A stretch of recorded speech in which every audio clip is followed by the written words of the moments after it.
Let me start with a scene that might sound familiar, yet unique. In a remote valley in southwest China, the dawn light spills over layers of rice terraces, turning the waterlogged fields into a mosaic of golden green. An elderly woman, her hands calloused from decades of work, bends to plant rice seedlings. At the same time, she's singing a tune in a language that's been spoken there for a millennium. Nearby, a group of young people huddle around a smartphone, recording her. Later, they'll edit the clip, add subtitles in English and Chinese, and post it online with the hashtag Hani Heritage. By sunset, it will have 50,000 views. This moment of ancient tradition meeting modern technology captures the core of cultural revitalization. 20 years ago, that song was rarely heard. The young people would have been working in city factories, not in the fields. The rice terraces, once a source of pride, were falling into disrepair. Today, they are alive again, and so is the culture that built them. Cultural revitalization is more than just saving old things. It's about communities reclaiming their stories, their skills, and their sense of self. It's about asking, what makes us us? How do we keep that alive in a changing world? Today, I'll explore what cultural revitalization really means, walk you through a powerful case of Hani Rice Terraces from Yunnan province in southwest China, and unpack why it matters, not just for this region, but for communities everywhere.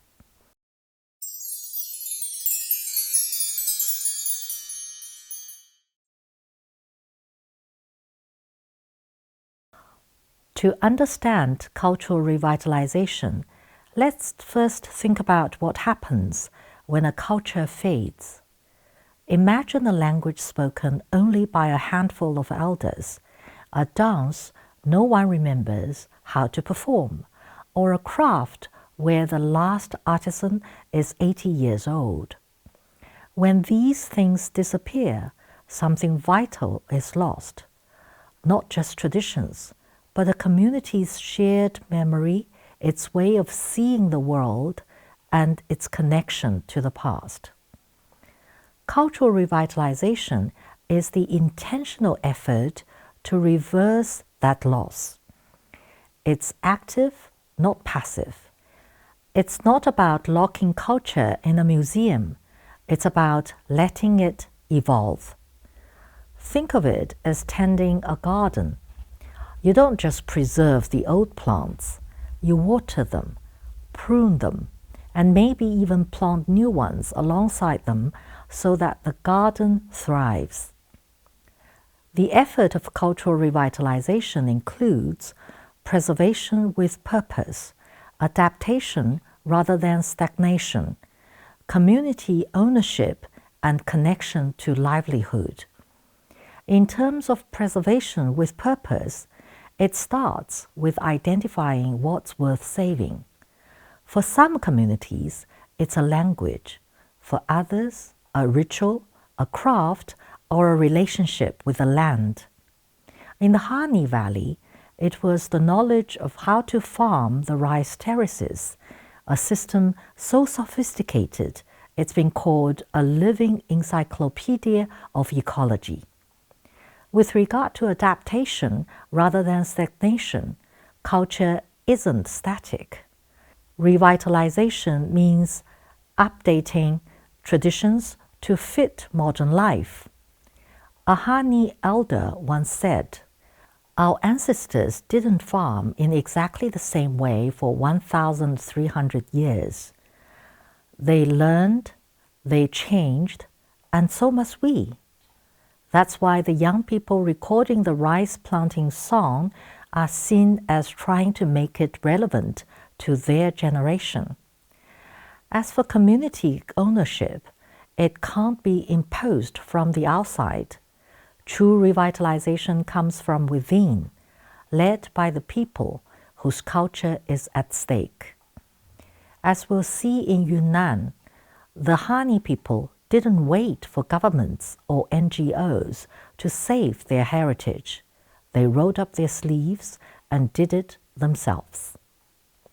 Finally, regarding connection to livelihood, culture can't survive if it doesn't pay off, literally. For revitalization to last, traditions need to provide value, whether through income, pride, or a stronger sense of community. A weaving technique that can't feed a family will die out, no matter how exquisite it is. In short, cultural revitalization is about balance, honoring the past while embracing the future, preserving uniqueness while connecting to the wider world.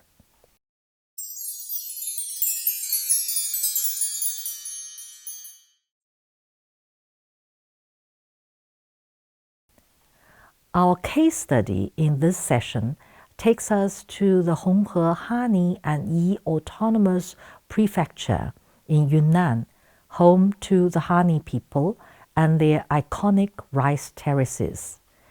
These terraces are far from ordinary farmland. Carved into the mountainsides over 1,300 years ago, they form a complex ecosystem. Forests at the top capture rainwater, which flows down through the terraces, nourishing the rice before feeding rivers at the bottom. It's a system that harmonizes human needs with nature, a living heritage so remarkable it was named a UNESCO World Heritage Site in 2013. But by the early 2000s, this heritage was in crisis, faced with the following problems. The first is youth exodus. Young Hani people were leaving for cities like Guangzhou and Shenzhen, where factory jobs offered higher pay than farming.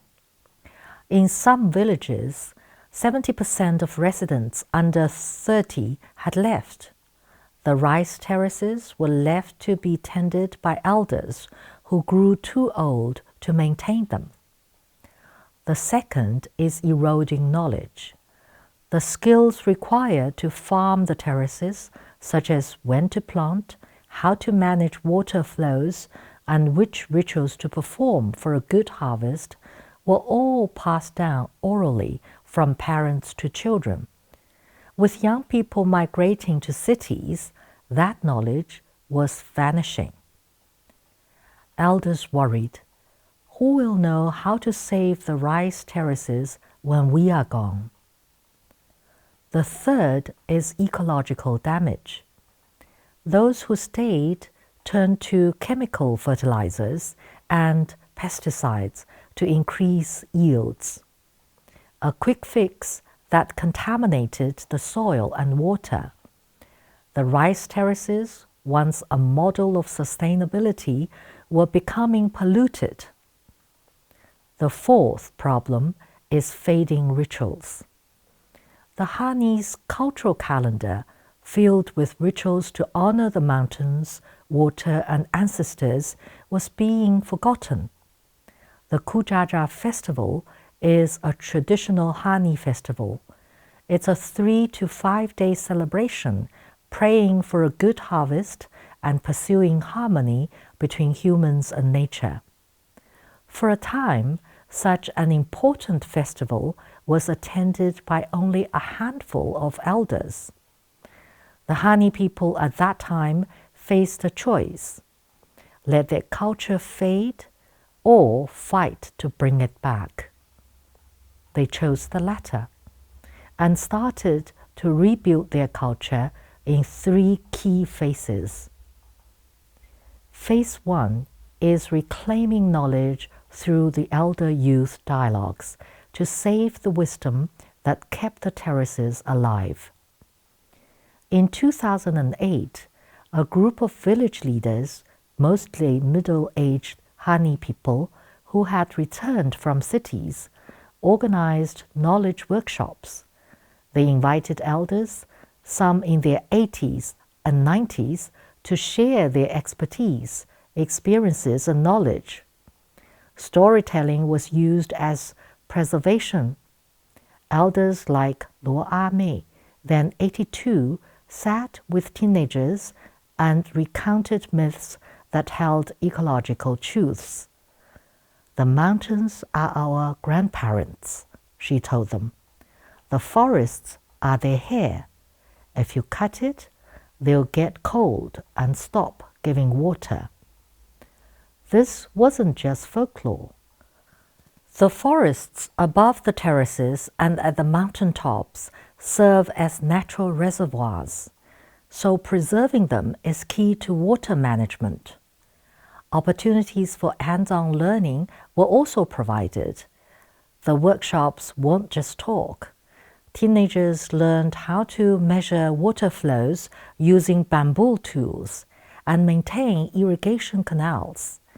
They practiced planting rice by hand, a technique that ensures seedlings are spaced to avoid overcrowding, something chemicals can't replicate.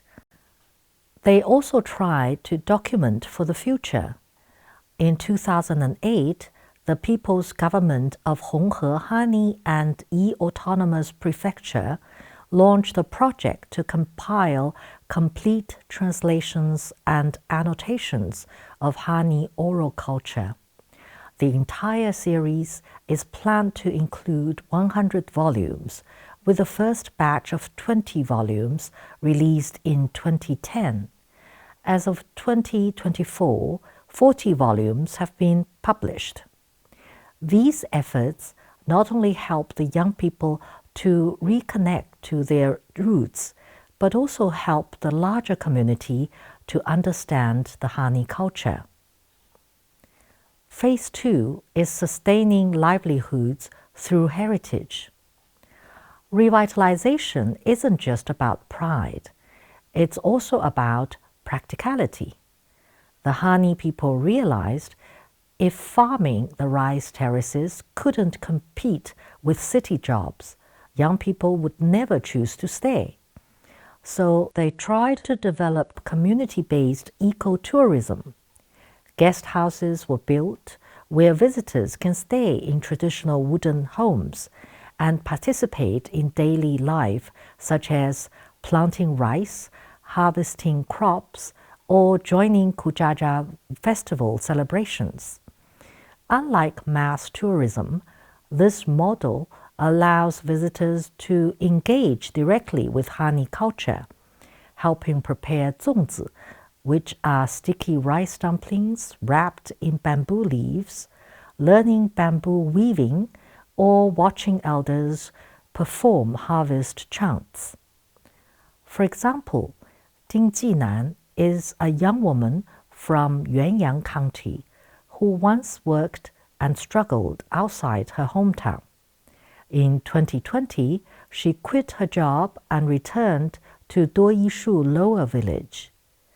Driven by her love for her hometown, she devoted herself to the rural cultural tourism industry. She launched the Plan to Escape the City hiking project, leading tourists to walk through the terraced rice fields, forests, and streams while explaining the Hani people's ecological wisdom of the four-element symbiosis. That is, a system integrating forests, villages, terraced fields, and water systems. Sustainable agriculture cooperatives were also established. Farmers formed collectives to grow rice using traditional methods. No chemicals, just compost from rice straw and manure. This aligned with global demand for organic food and local governments helped market the rice through regional agricultural fairs and online platforms. Phase 3 is modernizing tradition through digital and global connections. The Hani people didn't stop at local revival. They took their culture global, using technology to share their stories. First, digital storytelling. Young people created social media accounts to share daily life, posting videos of terraced field farming, festival preparations, and interviews with elders. These videos help draw global interest in their culture. Second, collaborations with artists. Weavers who once sold baskets locally now collaborate with designers from Kunming and Beijing. Using natural dyes from terrace plants, they create textiles featuring traditional patterns like terraced fields and mountain spirits, sold in boutique stores and showcased at regional cultural events. Third, educational partnerships. The Hani people partnered with universities and attracted students from across China to learn about terraced field ecology and Hani culture. These study tours have helped students understand the ethnic characteristics and enhance their awareness of the protection of intangible cultural heritage. Today, the transformation resulting from these efforts is striking. Many young people who once left have come back, drawn by opportunities in tourism, farming cooperatives, and cultural projects. Previously abandoned terraced fields are now farmed, with soil quality improving. Fish and frogs, once rare, have reappeared. Festivals like Kujaja now draw thousands, including tourists. Young people organize modern additions like Hani language rap performances alongside traditional dances. Average village income has increased significantly according to local government data, with tourism and sustainable farming as key drivers.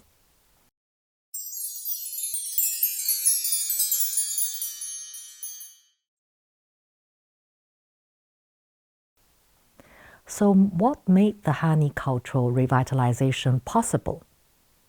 The Hani success is, of course, not a matter of luck. It's the result of deliberate choices. The following are what we can learn from the Hani success. First, it centered on community leadership. From the start, the Hani people led the cultural revitalization process. Outsiders offered help. NGOs provided funding, and the government helped with marketing. But the vision remained theirs.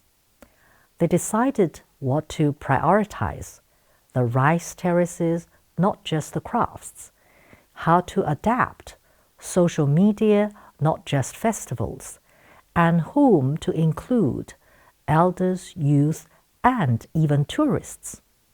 This ownership meant everyone had a stake in success.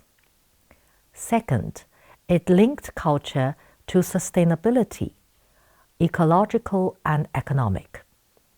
The Hani people didn't separate culture from livelihood or environment. Revitalizing their traditions improved their economy with higher rice prices and tourism incomes, and healed their ecosystem with restored forests and no chemicals. This synergy made the project sustainable. People saw that protecting their culture also meant a better quality of life. Third, it embraced hybridity, the combination of the old and the new. The Hani people didn't reject modernity. They used it to amplify their culture. Filming rituals on smartphones, selling rice online, collaborating with fashion designers, these aren't compromises, but ways to ensure traditions survive. As one young Hani put it, our ancestors didn't have TikTok, but they would have loved it. It's just a new way to tell our stories. Fourth, it built intergenerational bridges. The elder-youth dialogues weren't just about knowledge transfer. They rebuilt trust. Young people realized elders had valuable wisdom. Elders learned that youth could protect tradition and innovate. This mutual respect is the foundation of any successful revitalization. The Hani story isn't one of its kind. It mirrors efforts elsewhere in China and worldwide. Many villages and counties in China have tried to revive their unique traditional cultures, whether it is rice terraces like the ones of the Hani, or traditional housing, or beautiful Chinaware. In New Zealand, the Maori people are reviving their language by teaching it in schools and using it in TV shows and music. In Mexico, Zapotec communities are preserving their weaving traditions by selling textiles online and organizing workshops for tourists. In Kenya, Samburu pastoralists are using mobile apps to track grazing patterns, blending ancient knowledge of animal migration with modern technology. What ties these stories together? A belief that a culture isn't a relic. It's a living, breathing force that can guide communities through changes. In a world where globalization often flattens differences, cultural revitalization reminds us that diversity is our strength. It teaches us to value what makes us unique while finding common ground in our shared humanity. Cultural revitalization is about hope, the hope that our traditions can adapt, that our stories can be heard, and that our communities can thrive. It's about realizing that to move forward, we sometimes need to look back, not to stay in the past, but to carry its wisdom with us.